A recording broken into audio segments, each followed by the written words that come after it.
I would like to share a few of my thoughts and experiences of Dadi Gulzar. And you know, when you remember some people, you remember what they've said.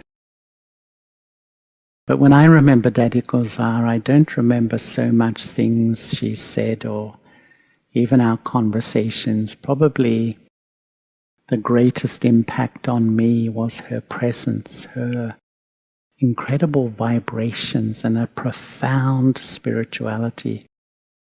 She was just like the living form of spirituality in front of you.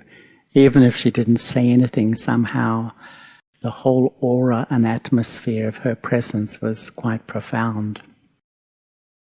And some years ago, I attended the World Conference on Religions and the World Parliament of Religions. And there was one speaker there who spoke about three things. He said there are three things: information, knowledge, and wisdom. And he said that there's so much information in our world. You can Google and you get billions of results. Knowledge, he said, is, philosophy and beliefs and ideas and so on, which have been written about throughout the centuries by the saints and the scholars, sort of for the intellect. But he said wisdom was when you become the embodiment of knowledge, you become the form of knowledge. Your life is just an example of that. And really, I would say that this was Dadi Gulzar. Her life was the message. And, I spent a lot of time with her in different places and even traveling with her. And what I really felt was the seed of her specialty was her purity. She had such a natural purity, I would say, that just radiated from her being. And to me, purity is a state of being when all aspects of my life are based on truth. And to me, in a way, Dadi Gulzar, just her whole being was embedded in truth. And then that just emerged out of her in this incredible vibration. She just created an atmosphere wherever she went. Now, she was an extraordinary teacher and speaker as well, but it was the power of the vibrations behind the words that really had a lot of impact on me. And, this power of purity was really just her amazing strength that she spread. And I remember once she was saying that one of her favorite topics that she would speak about was ruling power and controlling power. And she would say that she considered herself a self-sovereign. I, the soul, am the master in my inner world. And what that means is I'm the master of my mind, my thoughts, my intellect, my feelings, my attitude, my behavior, my actions. I'm the authority. And she went on to say that she's very careful, like disciplined, to control and rule what her mind thinks about. And she said she kept within the parameters of certain thinking, and she didn't allow her mind to stray out of thinking about spiritual knowledge, practicing soul consciousness. In other words, going deeper and deeper into being really, truly living as a soul, remembering God or remembering Baba, as we would say, seeing virtues in others. She would really become the example of all of those things. And so when you saw her, she was very simple and very sweet, but internally she had that complete sense of ruling power and controlling power. She kept this truth in the heart of her being, and it was never contaminated by falsehood. And so that's why this wonderful sense of purity was just exuding from her being. And I was a part, or I am a part of a group called the Regional Coordinators, who represent the different regions of the world, because the Brahma Kumaris have centers all over the world. And many times Dadi Gulzar would join our meetings. And you know, she was so silent. She was so humble. She'd just come and sit there so silently and humbly. And sometimes I got the feeling she was beyond. You know, she was just like in another world.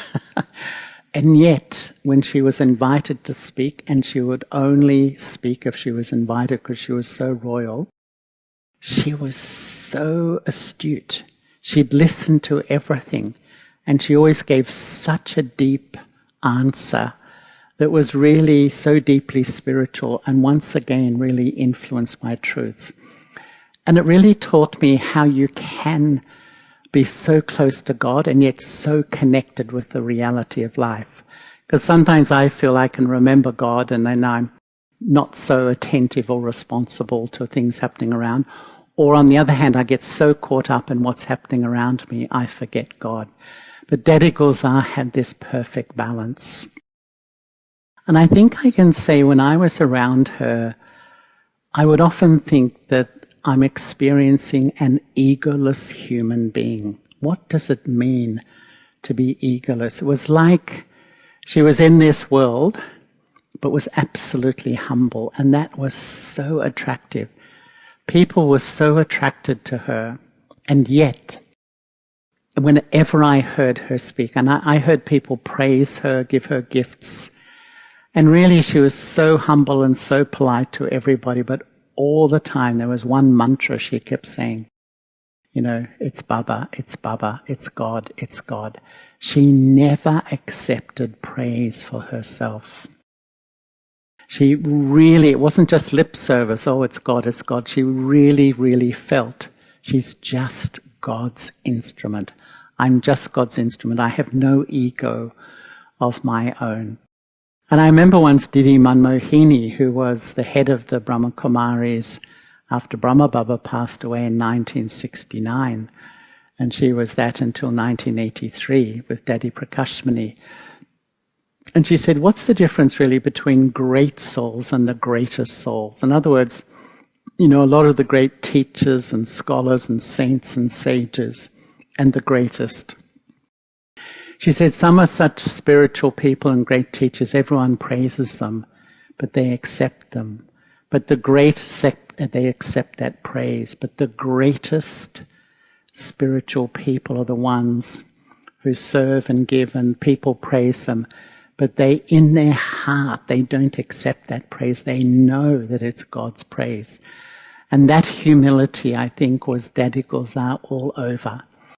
And it was just such a lovely atmosphere. And this egoless came through as an innocence. It was amazing how sometimes you felt you're in front of a small child, like a little child. And yet she'd open her mouth and she was like the wisest of the wise. And it was this lovely balance, once again, of this incredible innocence, but this great wisdom at the same time. But one of the things I loved about her was her incredibly benevolent feelings for all. She could see everything. She was so wise, and yet she chose just to have benevolent feelings. And she had a lot of personal disciplines. I remember she once told me wherever I go, I never repeat the defects of the place I've just been or the people I've been with. She will never speak badly. No one ever heard her say anything bad about anybody. And she said that's a form of royalty. But even though she was so spiritually elevated, so pure, so humble, with all that greatness, she was so simple. It was so simple. Just, I think, simple thinking, simple speaking, simple actions. She was the embodiment of a simplicity.